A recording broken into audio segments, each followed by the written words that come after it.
Trinamool Congress TMC की सांसद महुआ मोइत्रा ने संसदीय कार्य मंत्री किरेन रिजिजू पर गंभीर आरोप लगाए हैं। महुआ मोइत्रा ने अंतर संसदीय परिषद में शिकायत दर्ज करते हुए रिजिजू पर भारतीय संविधान पर लोकसभा में बहस के दौरान धमकी देने का आरोप लगाया है। उन्होंने कहा कि यह मामला संसदीय नियमों और शिष्टाचार के उल्लंघन का है। महुआ मोइत्रा ने यह भी कहा कि लोकसभा अध्यक्ष ओम बिरला ने किरेन रिजिजू की टिप्पणियों को सदन की कार्यवाही से हटाने का संकेत दिया था, लेकिन इसके बावजूद उनके खिलाफ कोई ठोस कार्रवाई नहीं की गई। मोइत्रा ने इस मामले को संसद के नियमों और प्रक्रियाओं के दायरे में लाने की मांग की है। बॉलीवुड की चर्चित और प्रतिभाशाली अभिनेत्री राधिका आप्टे ने पहली बार मातृत्व का अनुभव किया है। उन्होंने एक प्यारी सी बेटी को जन्म दिया है। इस खुशी के मौके पर बॉलीवुड के सितारे और फैंस उन्हें बधाइयां दे रहे हैं। राधिका के करीबी सूत्रों के अनुसार मां और बेटी दोनों स्वस्थ हैं। गौरतलब है कि राधिका आप्टे ने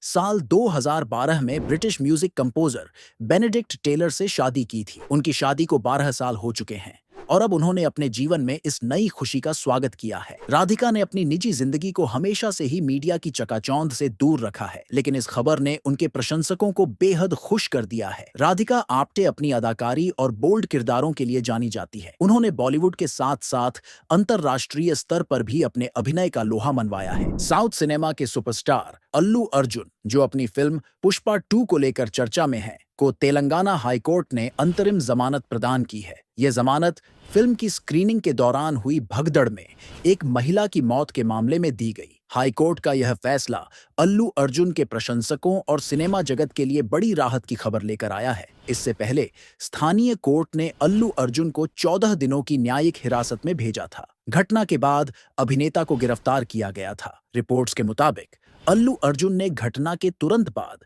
मृतक महिला के परिवार से मुलाकात की थी और उन्हें 25 लाख रुपए की आर्थिक मदद देने का वादा किया था। पश्चिम बंगाल में राम मंदिर के निर्माण को लेकर भारतीय जनता पार्टी बीजेपी ने बड़ा ऐलान किया है। हाल ही में टीएमसी विधायक हुमायूं कबीर द्वारा बेलटांगा में बाबरी मस्जिद के स्थान पर एक नई मस्जिद बनाने का प्रस्ताव रखने के बाद बीजेपी ने इसका जवाब देते हुए राम मंदिर के निर्माण की घोषणा की। बीजेपी ने कहा कि राम मंदिर का निर्माण कार्य अयोध्या के भव्य राम मंदिर के उद्घाटन के ठीक 1 साल बाद यानी 22 जनवरी 2025 से शुरू किया जाएगा। इस घोषणा के बाद से राज्य में राजनीतिक हलचल तेज हो गई है। फ्रांस में चल रही राजनीतिक उथल-पुथल के बीच राष्ट्रपति इमैनुएल मैक्रों ने फ्रांसवा बायरू को देश का अगला प्रधानमंत्री नियुक्त करने की घोषणा की है। फ्रांसवा बायरू वर्तमान में पांव शहर के महापौर हैं और मॉडर्न पार्टी का नेतृत्व करते हैं। यह नियुक्ति ऐसे समय में आई है जब पिछले सप्ताह प्रधानमंत्री मिशेल बार्नियर ने अपने पद से इस्तीफा दे दिया था। मिशेल बार्नियर के इस्तीफे के बाद से ही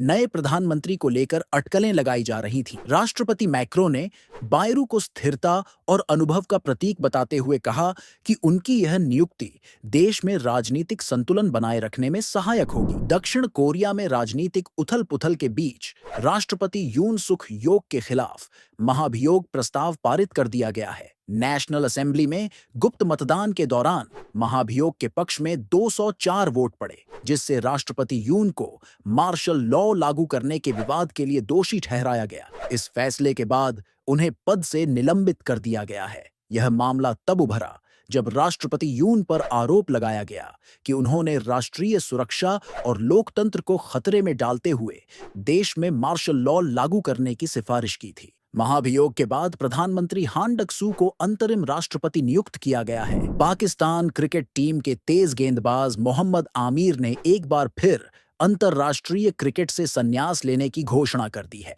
इससे पहले आमिर ने साल 2020 में अंतर्राष्ट्रीय क्रिकेट को अलविदा कह दिया था, लेकिन T20 वर्ल्ड कप 2024 से पहले उन्होंने अपने संन्यास के फैसले को वापस लेते हुए वापसी की थी। मोहम्मद आमिर का करियर विवादों से घिरा रहा है। साल 2010 में स्पॉट फिक्सिंग के मामले में उन्हें जेल की सजा काटनी पड़ी थी। इस घटना ने उनके करियर पर गहरा असर डाला, लेकिन सजा पूरी करने के बाद उन्होंने क्रिकेट में वापसी की और अपने प्रदर्शन से फिर से खुद को साबित किया। रिपोर्ट्स के मुताबिक आमिर अब केवल स्थानीय फ्रेंचाइजी लीग्स में खेलते रहेंगे और अंतर्राष्ट्रीय क्रिकेट से दूर रहेंगे। आईसीसी चैंपियन ट्रॉफी को लेकर लंबे समय से चल रहा विवाद अब समाप्त होता नजर आ रहा है। हाल ही में पाकिस्तान क्रिकेट बोर्ड पीसीबी द्वारा हाइब्रिड मॉडल को स्वीकार किए जाने के बाद आईसीसी ने भी इसे मंजूरी दे दी है। इस मॉडल के तहत भारत के सभी मैच दुबई में आयोजित किए जाएंगे, जबकि अन्य मुकाबले पाकिस्तान में होंगे। इसके अलावा आगामी टी20 विश्व कप 2026 को लेकर भी एक अहम सहमति बनी है। रिपोर्ट्स के मुताबिक पाकिस्तान ने अपने लीग मैच भारत में खेलने से इनकार कर दिया है। अब उनके सभी मैच श्रीलंका में आयोजित किए जाएंगे। बीसीसीआई और पीसीबी के बीच इस फैसले पर सहमति बनी है। अगर आपको इस खबर से जुड़ी और जानकारी चाहिए हो तो हमारे YouTube चैनल को सब्सक्राइब करें, शेयर करें और बेल आइकन को प्रेस करें। धन्यवाद।